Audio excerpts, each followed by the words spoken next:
Hello everyone, welcome back. We got our fourth off-season preview video here to discuss. We're looking at the Calgary Flames and the Montreal Canadiens, the 7th and 8th teams eliminated from playoff contention, and the first two Canadian teams eliminated from playoff contention. We'll look at why they missed the playoffs, we'll look at their pending UFAs, RFAs, and significant draft capital for this upcoming season, and we'll look at how they can improve in this upcoming off-season. We'll go to all of that coming up right now.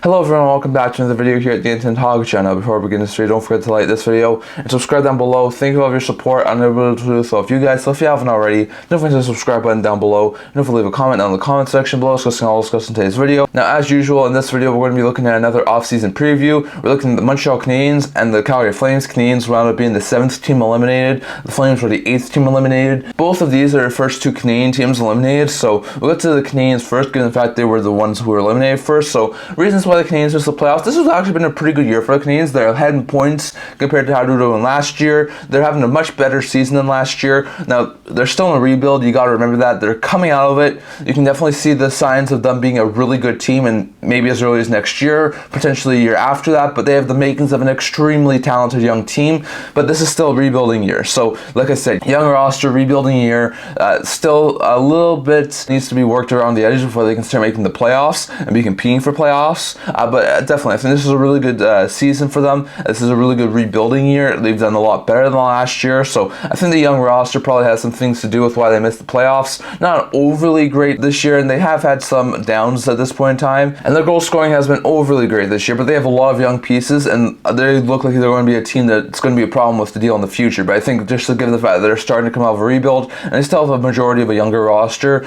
is probably the main reason as to why this team wound up missing the playoffs again. On top of that, the three goalie system early on in the season before they moved Jake Allen at the deadline, three goalies were all on the roster with Montreal, with Montembeault, Primo, and Allen, and that really, I think, sort of knocked off some of the chemistry that was going. I think if they had two goalies, they would have had a little bit of a better goaltending situation, but given the fact that there's always someone who had to be the third stringer and someone who wasn't fresh, I think that really did hurt the Canadiens a little bit. So I think the three-headed goalie system starting the season was another thing that really hurt this Canadiens team, plus the young defense. I mean, besides Matheson and Savard when he got back from his injury, there's not really an overabundance of veteran leadership on that group, so the amount of young talent on that team is really good, and there's going to be a lot of good young players on that Canadiens blue line for years to come. But just given the fact that this Canadiens team had such a young blue line was a major problem as to why they missed the playoffs this year. So in my opinion, the young roster, they're coming off a rebuild, they look really good, but the young roster that's there right now, the three goalie system in Montreal, and the fact that they have a pretty young defense were the three biggest reasons in my opinion as to why the Canadiens wound up missing the playoffs this year. Going over to seeing their significant pending UFAs for this upcoming offseason, pending RFAs, and the current draft capital for the Canadiens. Now for the pending UFAs, there's not a big list of players here. You look at the UFAs, you got Tanner Pearson, who they acquired just before the season started from the Vancouver Canucks. It's had a decent season, putting up 5 goals, 8 assists, 13 points for 2 games. Can be a decent bottom 6 forward, but I don't expect him to be back with Montreal. Colin White, who was a waiver acquisition, and Mitchell Stevens, who was a depth add in the offseason, have both gone into over 20 games. White in 28 games, not just with Montreal, but with the Penguins, I think, too. And Stevens, who's played 23 games. White has no points. Stevens only had 3 points with 2 goals. Neither have been overly consistent at the NHL level, and both have been at the AHL level at some points, too. So I would definitely expect both those guys to probably move on. You also have Chris Weidman, who's played no games this year, but has been a decent 7th defenseman over the past couple of years. I could see him potentially be back, but I wouldn't be overly shocked if he was gone. So those are really the only 4 big UFAs that this Canadiens team has this offseason. If you look at their RFAs, there's also not a whole bunch of them there. I mean, there are a couple of really big ones. You have Jesse Ylonen, who's been a really good bottom 6 forward, has 8 points in 57 games. I'll probably think he'd be back, but I don't think it will take an overly big contract to sign him. You have Elias Anderson, who doesn't have any points in no NHL games, but has been a fantastic player at the AHL level, and I wouldn't be overly surprised if he was brought back with Montreal. You have Arber Xhekaj, who's been up and down at the NHL level this year, has 3 goals, 7 assists, 10 points, 44 games. I could definitely see him be brought back on like a 2 to 3 year deal. Same thing with Justin Barron, who's also been up and down this year, has 6 goals, 6 assists, 12 points in 44 games. It looks like he has a huge future with the Canadiens too, so I could definitely see him be back.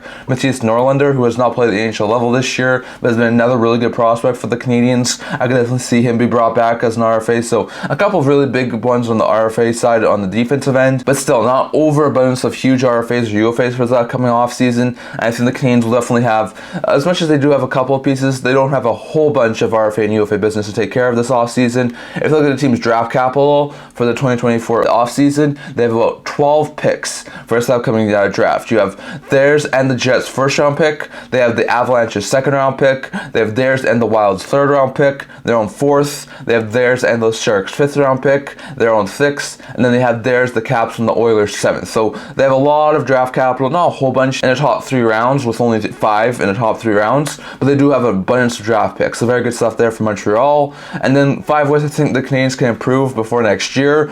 I think they might go ahead and make a big splash. They're at the point in their rebuild where they have a ton of young talent, definitely more than they're going to be able to keep on their NHL roster. So I would not be overly surprised if they move some of the young talent like they have over the past couple of years. I mean, 2 years ago they got a couple of draft picks traded for Kirby Dach. That was a huge splash. That's worked out pretty good for them. Last year they moved a couple of pieces and wound up acquiring Alex Newhook for Colorado. That's actually worked out quite well for them. I won't be surprised if they did something similar this year. Not exactly sure which sort of a player they would target. Some people said maybe Travis Zegras. That could be a sort of a guy who I could see them make a big splash in. Maybe they look for a guy like Capo Caco. I'm not exactly sure who they would target at this point in time, but I definitely do think they'll try and make a big splash to improve this team and continue to add more good solid pieces, because I think there's a very likely chance they can move some picks and prospects if it was to give them a young player who can help now. So I definitely think the Canadiens are going to make a big splash this offseason. I think they need to continue to add youth.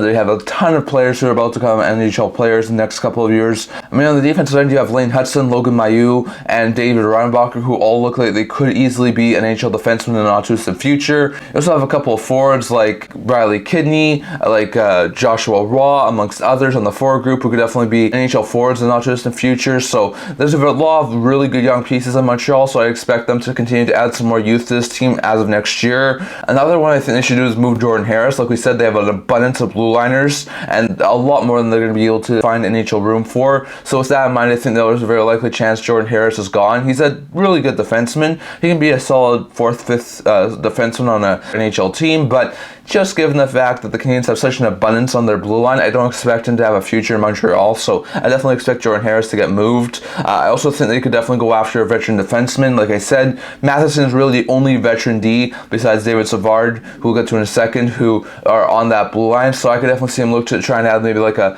solid top 4 veteran type defenseman who could definitely work with some of their younger players. So I could definitely see him try and go after a more veteran D who could help them in the top 4. And lastly here, I think they should consider moving guys like Gallagher, Josh Anderson, and David Savard. Savard's going to be into the final year of his deal. If they don't see a future with him, I think there's a very likely chance that either in the offseason or potentially at the trade deadline he gets moved. But I definitely think that they have to consider moving David Savard, given the fact he's entering the final year of his deal. On top of that, you got Gallagher and Anderson, who are both on longer term contracts. I think both have an AAV of $5.5 million. It's going to be really hard to move either of those two, but they have sort of been falling out of favor in Montreal the past little while, and I think if they can move on from them, they would be more than happy to do so. It will be an interesting thing to watch out for, but those are the reasons I think that the Montreal Canadiens can improve in the offseason. So those are the 3 reasons why I think they missed the playoffs this year. Those were the UFAs, RFAs, and draft capital for the upcoming season for the Montreal Canadiens, and those are the 5 ways I think the Canadiens could improve this offseason. Going over to the Calgary Flames now. Now for the Calgary Flames, this has not been an overly great season.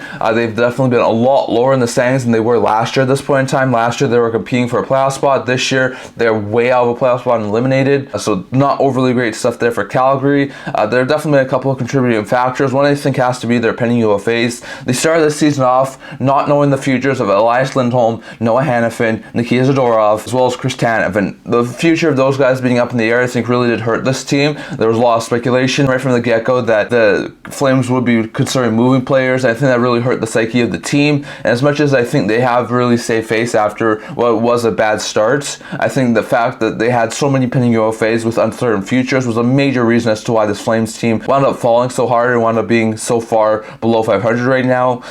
A slow start, like we said, it's sort of the same thing as the UFA thing, but they started off completely awful. They only had 2 wins in their first 10 games. They're below 500 at the 20-game mark, and they really could never overcome that. I mean, they were able to climb themselves out of it, but they were never able to climb themselves out of it enough to really contend for a playoff spot. So that slow start really hurt that Flames team, and I think that was another reason as to why they missed the playoffs. And lastly here was the low-level blue line. I mean, after they moved Zadorov in November, after he requested a trade, that blue line took a hit, and then once you got to the trade deadline when they lose Hanifin and Tanev, that defense, besides guys like Weegar and Anderson, who are still really good top 4, potentially even top pair defensemen, there's not a lot on that blue line right now. And I think the weak blue line definitely did hurt that team, especially after Zadorov left. It sort of left a hole in the blue line. And after moving Hanifin and Tanev, that blue line looked extremely battered and bruised. So I think the pending UFAs, the uncertainty of the UFAs at the beginning of the year, the slow start for the Flames, only winning 2 of the first 10 games, being under 500 at the 20-game mark, and the low-level blue line were major reasons as to why this Flames team did wind up missing the playoffs. So interesting stuff there, but those are probably the 3 main reasons, in my opinion, why this team missed the playoffs. If they're pending UFAs, RFAs, and draft capital for the upcoming season, they have only a handful of UFAs. You have AJ Guerrero, who they claimed off of waivers before the start of the season, has been pretty good, putting up 12 points in 58 games. I could see him potentially be brought back, but I wouldn't be surprised if he left. You then also have a couple of decent depth defensemen. You have Dennis Gilbert, who has 7 points in 34 games, Shillington, who has 5 points in 28 games, and Osterley, who has 2 points in 22 games. Shillington's been a really good defenseman after coming back from injury. Shillington's been a really decent third pair defenseman. I could definitely see him be brought back, while Osterley and Gilbert are more 7th defensemen. I could definitely see them leave, so it'll be interesting to see exactly who stays. Those are probably the only really huge pending UFAs that the Flames have. Meanwhile, if you look at the RFAs, you have Dylan Dubé, who's currently as part of that 2018 World Junior team that's being accused. I don't expect him to be brought back by Calgary. I'm not exactly sure if he'll be completely let go and be able to become a UFA, or if the Flames will try and retain his rights, potentially if there's a possibility that he could be back, found not guilty. But it'll be interesting to see exactly what happens there. But I definitely don't expect Dubé to be back with the Calgary Flames, especially not for next year. Then you also have a couple of other decent RFA forwards. You have Jacob Pelletier, who's only got 3 points in 13 games this year. Blame that due to injuries and the fact that he's actually been pretty good at the AHL level. I expect him to be a more consistent NHLer next year, so I expect him to be back. You also have Cole Schwind and Adam Klapka, who have both been really good call-up options. They've both been really good at the AHL level. They have no points in 4 NHL games, but I definitely expect them to be back for the Flames. On defensive end, you have Nikita Okatyak, who was acquired by the Calgary Flames at the trade deadline. He's actually been a pretty good player for the Flames, has 9 points in 50 games with the Flames and the Sharks split time, so I definitely could see him be brought back. You have Ilya Soloyev, who I think could be eventually a solid top 4 defenseman for the Flames. He has 2 assists in 7 games. I could see him be brought back. Jan Kuznetsov, who's another decent AHL defenseman. I could definitely see him be brought back. Has 1 game of NHL action, no points, but still has been really good. And then you also have Dustin Wolf, who has 14 games played at the NHL level, a 3.19 GAA, an 896 save percentage. Remember, he hasn't had the best team in front of him. And I think Wolf is a future starter for the Calgary Flames team. So I think the Flames are going to need to figure out the goaltending situation, and part of that will be to sign Wolf to a pretty good deal. So it's going to be interesting to see exactly what happens there, but I expect Wolf to definitely be signed. And if you look at the Flames draft capital for this upcoming draft, they have 9 picks. They have theirs in the Canucks' first-round pick, theirs in the Stars' second-round pick, theirs in potentially the Golden Knights' third-round pick, theirs in potentially the Devils' fourth-round pick. They have no fifth-round picks for this upcoming draft. They have their 6th, and they have no 7th-round picks for this upcoming draft. So they do have a little bit of draft capital, especially in the first 3 rounds of the draft where they have 6 picks. So that's pretty good stuff there for the Flames, and hopefully they're able to hit on most of those picks. So that'd be interesting to see. And lastly, going over to 5 reasons how I think this Flames team could definitely improve in the offseason. So first, I think they need to add more top 4D. I think this team, like we said, a little bit of a weaker blue line right now with guys like Anderson and Weegar really the only top-end defensemen on this team left after moving Hanifin,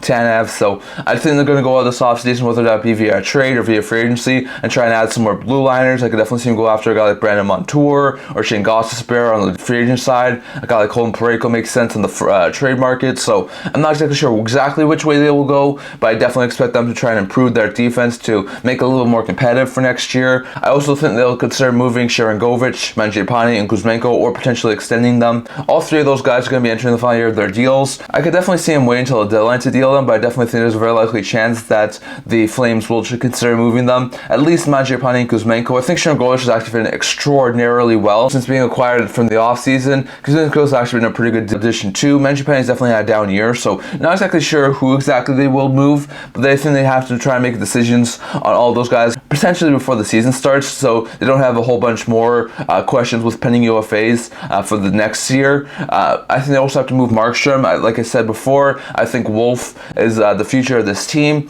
I think Wolf should definitely have a consistent NHL role next year, and there's already been so much talk about Markstrom moving. I think they should definitely consider move Markstrom and give Wolf the starting role, so we'll have to wait and see on that, but I think they have to move Markstrom. I think they need to get younger too. This is more of an older team. They have more of a veteran core, so I think they can continue to add more youth. They've started that already by giving Coronado, Pelche, Zari some NHL action this year. I think those three could be consistent NHL forwards. I think you could give guys like Soliev or Poirier chances on the blue line. I think that would be good. I could see a guy like Samuel Honjek be an NHL player next year, so it'll be interesting to see exactly what happens there for the Calgary Flames, but I definitely think they need to continue to get younger if they're going to try and make the playoffs in not just the future, and I think they also need to draft well. I mean, this team doesn't have an overabundance of really high-level players, and they're probably going to get another top 10 pick this year, so I think there's a very likely chance that this team could, if they can draft well, get a couple of really good pieces for the future, this could be a really good team and not just in the future. So those are the three reasons why I think they missed the playoffs. Those are the UFAs, RFAs, and draft capital for this upcoming season, and those are 5 reasons I can see this team improving in the offseason. And I think for the Flames, I definitely think they can improve in the offseason. They're not a huge amount away from being a playoff team again, so if they make the right moves this offseason and they get off on the right foot next year, I have no doubt that they could be a playoff team as early as next year, so no doubt about that. But